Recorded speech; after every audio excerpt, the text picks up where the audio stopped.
नमस्कार, मैं हूं संजीव श्रीवास्तव। आप देख रहे हैं 4 PM न्यूज नेटवर्क। 50 करोड़ की गोल्डन कार और 200 करोड़ के परिवहन आरक्षक। जी हां, यह मामला अब फिर एक बार जोर पकड़ रहा है, सुर्खियां बटोर रहा है और अब इस पूरे मामले में नई परतें खुल रही हैं, नए शिकायतें हो रही हैं और जो नए तथ्य, नए प्रमाण मिल रहे हैं, उसके बाद बहुत सारे लोगों की, जो कह सकते हैं कि बड़े चेहरों की मुसीबतें बढ़ती नजर आ रही हैं। जी हाँ, मैं बात कर रहा हूं मध्य प्रदेश के उस परिवहन घोटाले की जो बीते महीने भर से, लगभग महीने भर से सुर्खियों में बना हुआ और देशव्यापी सुर्खियां बटोर रहा है। और ये मामला, दर्शकों को स्मरण होगा कि एक यहां मध्य प्रदेश में ऐसे आरक्षक को छापामार कार्रवाई में दबोचा गया था या उसके साथियों को पकड़ा गया था। हालांकि वो जो सिपाही है जिसने परिवहन महकमे में 7 बरस, कुल 7 साल सेवा दी और वो धन कुबेर हो गया, नाम सौरभ शर्मा। और मध्य प्रदेश के परिवहन महकमे में ये अनुकंपा नियुक्ति इसने पाई थी और बहुत कम वक्त में ये एक बादशाहत हासिल कर ली थी और पूरे के पूरे महकमे का ये जो अफसरान है, जो पूरी मशीनरी है और पूरे का पूरा विभाग है, उसमें एक तरह का दबदबा हासिल किया था और देखते ही देखते ये फर्श से अर्श पर पहुंच गया था और इसका ऐश्वर्य, इसकी धन संपदा बड़ी थी और शिकायतें हुई थी, तो बाद में इसने नौकरी छोड़ दी थी। और बीते 18 दिसंबर 2024 को इसके ठिकानों पर छापे पड़े थे, इसके साथियों के यहाँ छापे पड़े थे। ये तो अब तक नहीं मिल पाया है। 25 दिन से के लगभग हो चुके हैं जब मैं ये आज खबर बना रहा हूं। रविवार का दिन है, आज 12 जनवरी है 2025। तो इसलिए यह मामला सुर्खियों में कि बीते 2 दिनों से कई सारे नए तथ्य, कई प्रमाण सामने आ रहे हैं और बहुत सारी शिकायतें नहीं हो रही हैं। ग्वालियर के एक एडवोकेट हैं संकेत साहू, इन्होंने एक सिलसिलेवार शिकायत प्रधानमंत्री नरेंद्र मोदी जी, ईडी और भी जो एजेंसीज हैं अलग अलग मध्य प्रदेश के, चाहे वो लोकायुक्त संगठन हो मध्य प्रदेश का, ग्वालियर के जो लोकायुक्त के एसपी हैं उनको और प्रधानमंत्री जी को, इन्होंने एक पूरी की पूरी प्रमाण सहित शिकायतें दी। सबसे खास बात यह है कि ये जो संकेत साहू हैं, इन्होंने अपनी शिकायत में वो डायरी के दस्तावेज एक साथ में भेजने का दावा किया है जो डायरी लोकायुक्त के पास है। लोकायुक्त ने इसके यहाँ जो रेड की थी सौरभ शर्मा के यहाँ, उसके पते, उसके ठिकानों से वो डायरी मिली और उस डायरी में 66 पेज की वो डायरी है, ऐसा निकला हुआ था, निकल कर आया था। और जब ये पूरा मामला सामने आया था तो जो मध्य प्रदेश कांग्रेस के अध्यक्ष हैं जीतू पटवारी, उन्होंने कहा था कि उस डायरी में 2000 करोड़ के लेन देन का हिसाब है, कोडवर्ड में सब कुछ है और यदि उसमें कोडवर्ड के आधार पर जो लोकायुक्त ने डायरी जब्त की है उसको ठीक से तलाश करेगी, खंगालेगी और नाम सार्वजनिक किए जाएंगे तो बड़े बड़े चेहरे बेनकाब हो जाएंगे। और ये पूरा का पूरा मामला, मसला फिर इसलिए सुर्खियों में है कि उस डायरी के कुछ पन्ने,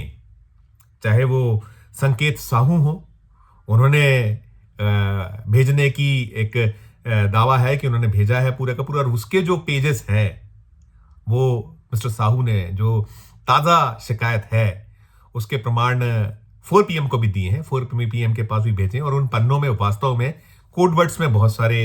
भुगतान हैं, अलग अलग चौकियां, अलग अलग जो नाके हैं परिवहन के मध्य प्रदेश के, वो पूरे के पूरे उसमें उन्होंने जो उनके अनुसार शिकायतकर्ता जो मिस्टर संकेत साहू, ग्वालियर के एडवोकेट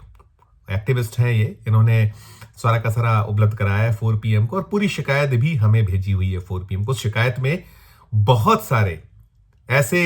तथ्य हैं जो निश्चित तौर पर गंभीर हैं और जब ये प्रधानमंत्री को भेजे गए और जांच की मांग की गई है तो यदि जांच होती है तो निश्चित तौर पर यदि आधार है इसमें कुछ, तो बहुत सारे लोगों की मुसीबत आने वाले दिनों में बढ़ना है। और इसके बाद जो मध्य प्रदेश कांग्रेस कमेटी के अध्यक्ष हैं जीतू पटवारी, उन्होंने भी रविवार को एक प्रेस कॉन्फ्रेंस की और प्रेस कॉन्फ्रेंस के पहले जो मैं जिस शिकायत की बात कर रहा था संकेत साहू की, उसमें उन्होंने ये कहा है, ये दावा किया है कि 1000 करोड़ रुपए से ज्यादा का लेन देन, और कुछ उन्हें कोडवर्ड्स का जिक्र किया है कि टीएम कौन है, टीसी कौन है, जो हस्तलिखित पन्ने और पन्नों में जो नाम आ रहा है वो नाम आ रहा है कि परिवहन विभाग के एक निरीक्षक हैं दशरथ सिंह पटेल, इनकी हैंडराइटिंग में ये पूरा लेन देन लिखा गया है। और उनका दावा है शिकायतकर्ता की कुछ जो पेज उन्हें हासिल हो गए हैं। 1 दर्जन के आसपास जो पेज हासिल हुए हैं। किसको? 1 दर्जन पेज हासिल हुए संकेत साहू को। उन्होंने हमें ये भेजे हैं कुछ पेजेस जो हमारे पास आए हैं। उसमें यह कह रहे हैं कि ये जो हैंडराइटिंग है, ये एक परिवहन निरीक्षक की हैंडराइटिंग है और इसको यदि ढंग से खंगाला गया तो एक बहुत बड़ा एक ऐसा कांड सामने आएगा जो शायद हिंदुस्तान का अपने आप में सबसे बड़ा परिवहन जो चौकियां या परिवहन विभाग के जो नाके होते हैं वह वसूली का, इससे बड़ा कोई स्कैम नहीं होगा, इससे बड़ी रिश्वतखोरी का मामला नहीं होगा। चूंकि अब वो प्रधानमंत्री के शरण में पहुंचे हैं, शिकायत पहुंची है, तो ऐसा माना जा सकता है कि प्रधानमंत्री कहते हैं ना खाऊंगा ना खाने दूंगा,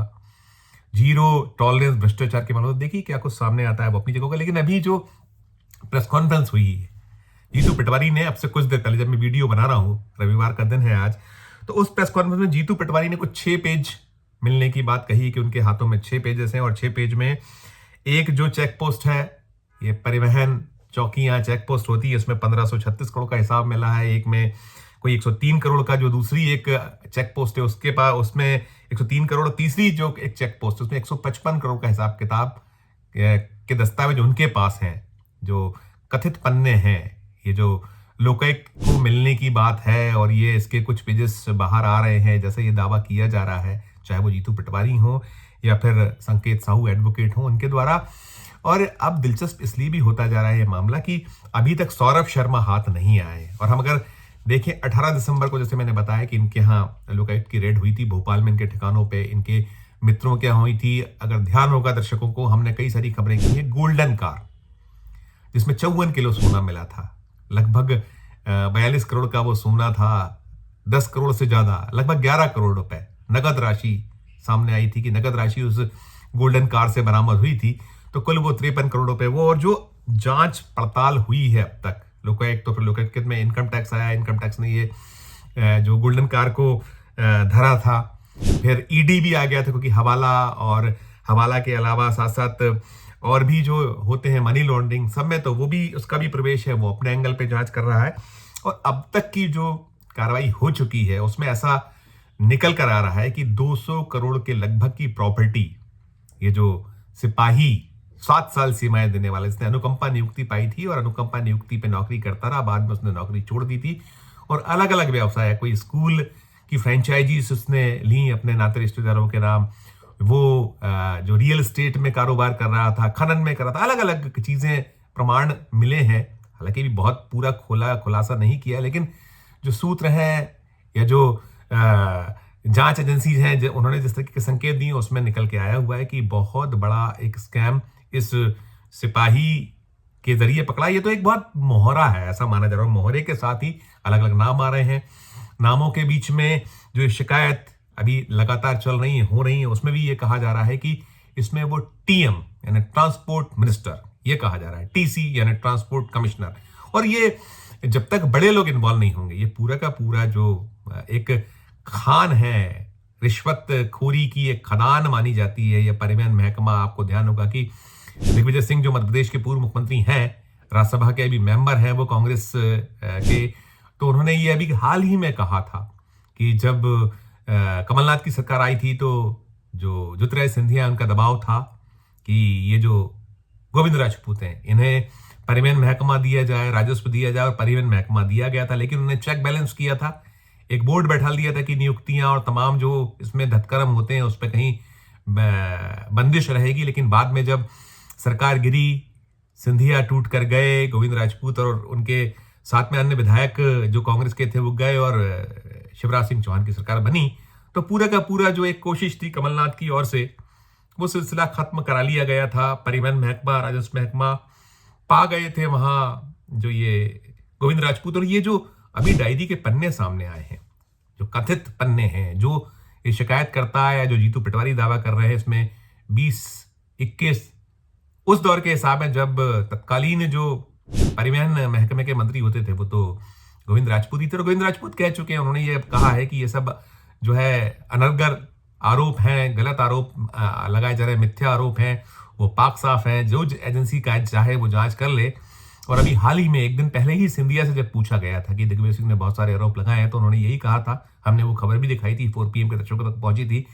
कि उनका कहना था सिंधिया के कि दिग्विजय सिंह का तो काम है आरोप लगाना, उनके पिता पर आरोप लगाते थे, आक्षेप लगाते थे, उन पे आरोप आक्षेप लगाते हैं, दोनों को वो इनबैलेंस करने में लगे रहते हैं, लेकिन हमें कोई फर्क पड़ता नहीं है, ये कहकर उन्होंने पूरे मसले को टाल दिया। लेकिन अभी ये जो ताजा शिकायतें हुई हैं, गोल्डन कार या जो ये पूरा का पूरा परिवहन महकमे की काली कमाई का मसला मामला है, ये अब एक फिर जोर पकड़ रहा है, सनसनी इसमें फैली हुई है। और एक ये भी निकल कर आया है कि जो 52 किलो सोने की जो कार, 54 किलो सोना जो जिस कार से पाया गया था, वो कार जो जिसने 10 करोड़ से ज्यादा राशि उगली थी, लगभग 11 करोड़ रुपए, वो कार जो रखने वाले थे वो सौरभ के मौसेरे जीजा जी विनय हसवानी, उनके द्वारा रखी गई थी। ये जांच पड़ताल में निकलकर सामने आया है। और भी कुछ खुलासे गंभीर किस्म के हुए, जिसके बाद जो ये जांच एजेंसियां हैं ये थोड़ा चौकन्नी हुई हैं और शिकंजा कस रही हैं, चाहे वो विनय हसवानी हो या और भी जो सौरभ के नाते रिश्ते आ रहे हैं, उनकी संपत्ति है, उनका पूरा का पूरा एक रिकॉर्ड खंगाला जा रहा है, उन पे निगाह नजर है। तो अब ऐसा माना जा रहा है कि कुछ जो इस पूरे मामले में कुछ नई जो दबिश है या कुछ और जो पड़ताल की सुई है, जांच की सुई है, वो इन सबके पास पहुंच रही है। इन सबके बीच में अभी तक सौरभ शर्मा मिला नहीं है, 25 दिन हो गए हैं। उसके बारे में ये कहा गया था कि दुबई में है वो पत्नी के साथ साथ, और अभी तक को बहुत कोई ठोस निकल नहीं रहा है कि अल्टीमेटली जो ये जांच एजेंसियां हैं, चाहे वो लोकायुक्त हो या ईडी हो, कर क्या रही है बहुत। और कुछ जो गोदी मीडिया है उसने तो बहुत इस पूरे मामले को दिखाने का कोई बहुत जहमत नहीं उठाई है, और जो प्रिंट मीडिया भी है तो धीरे धीरे करते हुए वो भी शांत हो रहा है, उसका फ्लो कम हो रहा है, फॉलोअप्स बंद हो रहे हैं। लेकिन ये जो तमाम शिकायतें, तमाम जो ये पेजेस हैं, ये इस पूरे मामले को एक नए सिरे से, नई जो कह सकते हैं कि एक सनसनी फैला रहे हैं, एक नया नया मोड़ दे रहे हैं। तो अब इस पूरे मामले पर जैसे ही हमारे हाथों में खबर लगी है, गोदी मीडिया दिखाए या न दिखाए, हम तो जो सच आता है या जो खबरें होती हैं बेबाकी से और बिंदास तरीके से दिखाते हैं। ये पूरा मामला, पूरा मसला आपके सामने है। क्या कुछ आपका इस मसले पर कहना है, हमारे इस वीडियो कमेंट बॉक्स में जाकर जरूर कमेंट कीजिएगा। और जो भी अपडेट इस पूरी खबर से जुड़ा आगे होगा, हम 4 PM के अपने दर्शकों तक पहुंचाएंगे। और हमारा आग्रह ये भी होगा कि यदि आपने हमारे चैनल को लाइक नहीं किया है, सब्सक्राइब नहीं किया है, तो जरूर लाइक कीजिए, सब्सक्राइब कीजिए, ज्वाइन का बटन दबाए तो ज्वाइन का बटन भी जरूर दबाइए। साथ साथ ये जो खबर अच्छी लगी हो तो हमारे जो हौसला अफजाई करते हुए प्यार उसने बनाए रखिए और देखते रहिए 4 PM न्यूज नेटवर्क। धन्यवाद, नमस्कार।